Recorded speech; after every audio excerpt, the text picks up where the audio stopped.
হাতের মুঠোই পেয়ে আমি তোমায় ছেড়ে দেবো না।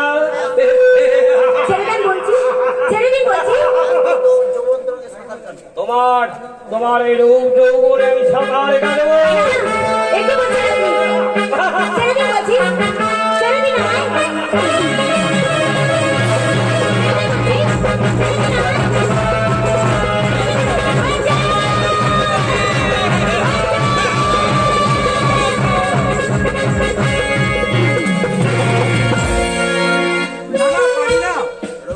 রোগীকে আমি আগে বিন্দু না দেখলে আমি যে স্থির থাকতে পারি না।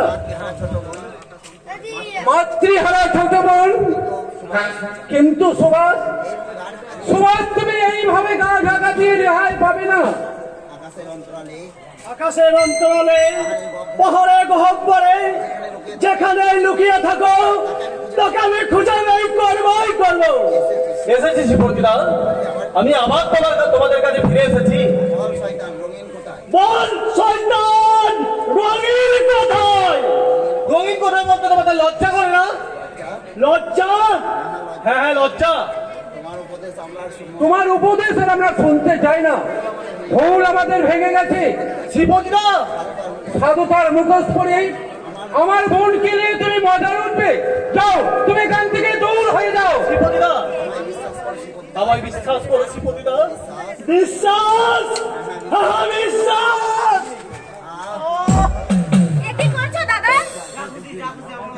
তুমি সুভাষদাকে মারছো? কিন্তু কিন্তু সুভাষদার কোনো দোষ নেই দাদা। আমাকে তো তুলে নিয়ে গেছিল ওই শয়তান অরিন্দম চৌধুরী। হ্যাঁ দাদা, কি বলছিস? চৌধুরী দাদা। আমি যে না জেনে শুনে সুভাষ ভাইকে অনেক আঘাত করেছি। ওঠো সুভাষদা, ওঠো। তুমি আমায় ক্ষমা করো সুভাষ। ও আমায় তুমি ভুল বুঝো না সুভাষ ভাই। চলো আমরা সকলে মিলে যাই সেই শয়তান অরিন্দম চৌধুরীর কাছে। না না দাদা, আমার জন্য তোমরা তোমাদের নিজের জীবনকে বিপন্ন করো না দাদা।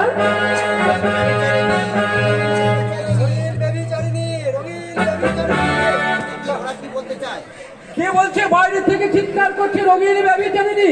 ওরা বলতে চাইছে ব্যভিচারিণী। না না, এ কথা মিথ্যা। দাদা সেটা আমি জানি রঙিন, ওই সুভাষদার মুখে আমি সব শুনেছি।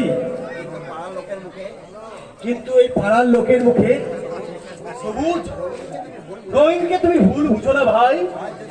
আর আজ যদি তুমি রঙিনকে তোমার হাতে তুলে না নাও তাহলে যে আমি মরেও শান্তি পাবো না ভাই, আমি মরেও শান্তি পাবো। তাই হোক, এক্ষুনি বিয়ের আয়োজন করো।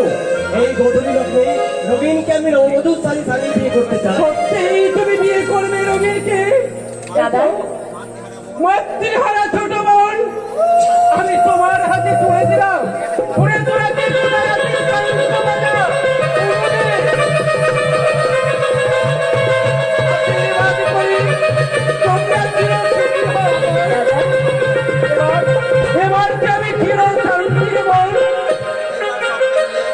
এবার আমরা সকলে মিলে যাবো সেই শয়তান অরিন্দম চৌধুরীর কাছে।